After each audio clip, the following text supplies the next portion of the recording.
हम एक अभी जो अभियान चला रहे हैं वो एरिया डोमिनेशन का हम अवेयरनेस एक्सरसाइज है। तो एरिया डोमिनेशन में हम फ्लैग मार्च करते हैं, जिसमें हमारे जो आरएससी के जवान हैं, जो पुलिस लाइन के जवान हैं, जो हमें एसटीएफ ऊपर से प्राप्त हुए हैं, तो ये सारे जवान मिलके हम एक फ़्लैग मार्च करते हैं। फ्लैग मार्च करने के बाद हम वहाँ के जो लोग हैं उनको इकट्ठा करके जो हमारा एनडीपीएस का एक अभियान है, जिसमें हम बता रहे हैं जो एनडीपीएस का सूचना हमें दें और लोगों को भी जागृत करें जो इसका सेवन ना करें। दूसरा है जो साइबर रिलेटेड है, जो हम बता रहे हैं जो ओटीपी शेयर ना करें और लोभ लालच में ना पड़े। तीसरा है जो ट्रैफिक का, जिसमें हम हेलमेट पहनने के लिए लोग को प्रेरित कर रहे हैं और सीट बेल्ट लगाएं और जो भी उचित जो ट्रैफिक रूल्स है उसको फॉलो करें। चौथा और सबसे इम्पॉर्टेंट, जो अभी इलेक्शन आ रहा है तो इलेक्शन को लेके जो सिविजिल ऐप है, जो इलेक्शन कमीशन भी एम्फेसिस कर रही है, तो उसको डाउनलोड करवाना और जो अब लोगों का मताधिकार है उसको यूज़ करना। जो मैक्सिमम से मैक्सिमम लोग इस जो हमारे परिवार है, जो पर्व है, जो इलेक्शन का पर्व है, इसमें मैक्सिमम लोग पार्टिसिपेट करें। तो ये एक अभियान हमारा चल रहा है। अच्छा, विभिन्न थानों में जाकर के आप लोग जो कर रहे हैं, इसमें हमने आपको जैसे पहले ही बताया, जो एनडीपीएस जो हमारे एक मुद्दा है, दूसरा साइबर का है, तीसरा ट्रैफिक का है और चौथा इलेक्शन रिलेटेड है। इलेक्शन रिलेटेड में एक सिविजिल ऐप आता है, जिसपे आप कोई भी कंप्लेन है किसी तरह का तो उस पर आप डालें और वो 100 मिनट के अंदर उसका डिस्पोजल करना होता है। दूसरा है जो वोटिंग परसेंटेज है वो जितना ज़्यादा होगा उतना अच्छा होगा, तो उसके बारे में भी लोगों को बता रहे हैं। एक दिवसीय एक अभियान चलाया गया था जिसमें विभिन्न थानों के द्वारा चलाया गया था।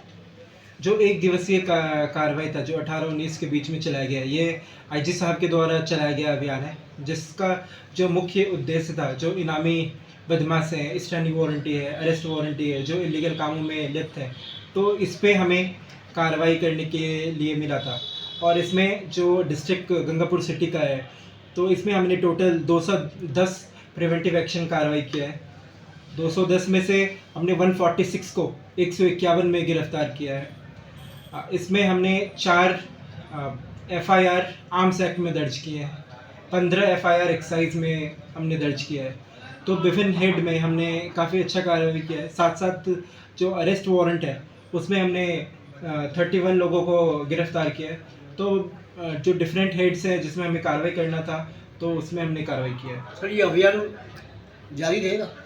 हाँ ज़रूर, ये तो एक दिन का अभियान आईजी साहब के द्वारा चलाया गया था, लेकिन हमारा जो एम्फेसिस है जब तक इलेक्शन है तब तक इन तमाम हेड में हम कार्रवाई करेंगे ताकि पीसफुल, फेयर और फ्री इलेक्शन हो सके। कारणों में पीछे गए, कहाँ से आर्म्स आ रहे हैं? हाँ, हमने कुछ जो हमने अभी रिसेंट टाइम में जो किया है, तो इसका जो मेन सोर्स हमें जो मिलता है ये जनरली यूपी साइड से आ रहे हैं। आर्म्स का जो सोर्स है, चाहे वो कट्टा हो या पिस्टल हो, तो पिस्टल का तो हमें मध्य प्रदेश का भी सूचना मिलता है, जो मध्य प्रदेश के कुछ डिस्ट्रिक्ट से आ रहे हैं। जो कट्टा है वो मेनली यूपी साइड से आ रहा है। तो यहाँ का भी कोई सरगना तो होना इस लाल बेचने वाला? इसके बारे में जो हमारे पास जो भी एफआईआर दर्ज हुआ है, तो इसका भी हम विश्लेषण करेंगे। इसी तरह नशे पर भी सप्लायर और उन चैनों को तोड़ने का भी कोई प्रयास है या कुछ आए हैं इस तरह के डिटेन किए? जो हमने हमारे पास जो भी सूचना आता है, हमने एक नंबर भी कंट्रोल रूम का जारी कर रखा है, तो जो भी हमें सूचना आता है तो हम ज़रूर उस पर पहुँचते हैं और उनको हम जो भी उचित सेक्शन में है वो हम कार्रवाई करते हैं। तो उसमें हमारा एम्फेसिस ज़रूर है, जिसके भी सूचना आता है हम तुरंत कार्रवाई करते हैं। ये ज़रूर है जो हर केसेस में हमें जो माल है एनडीपीएस का वो मिलता नहीं है, तो मुकदमा दर्ज नहीं होता है, बट जो भी उचित कार्रवाई है वो एनडीपीएस मामले में किया जा रहा है। मतलब अपन सूचना पर आधारित हैं? ऑब्वियसली जो सोर्स ऑफ इंफॉर्मेशन है वो चाहे वो पुलिस का सोर्स है या लोगों का सोर्स है, तो हमें सोर्स ऑफ इंफॉर्मेशन जो है, चाहे पूर्व में चालानशुदा लोग हैं, उसके थ्रू हम लोगों पे रेट देते हैं। तो जब हम किसी पे रेट दे रहे हैं तो हमारे पास पुख्ता इंफॉर्मेशन होता है, तभी हम दे सकते हैं और हम देते हैं। अच्छा, इन दिनों सर ये मिसिंग वाले केसेस भी बहुत आए हैं। कोई महिला बाढ़ कला से भी एक मिसिंग हुई थी, इसके अलावा एक गुड़ाचंद्र जी से भी हुई है, एक बच्चा है जिसका गंगा जी कुटी वाला चल ही रहा है। तो इन चीज़ों को लेकर के किस तरीके से हम टीम का गठन करके या किस तरीके की तकनीक यूज़ करके इस बारे में क्या कर सकते हैं? देखिए, जहाँ तक ये मिसिंग पर्सन की बात है या 363 में जो मुकदमा दर्ज होते हैं, तो इसमें हमने काफ़ी मोस्ट ऑफ द जो केसेस है उसमें हमने डिस्पोजल कर दिया है, हम दस्तयाब कर लेते हैं।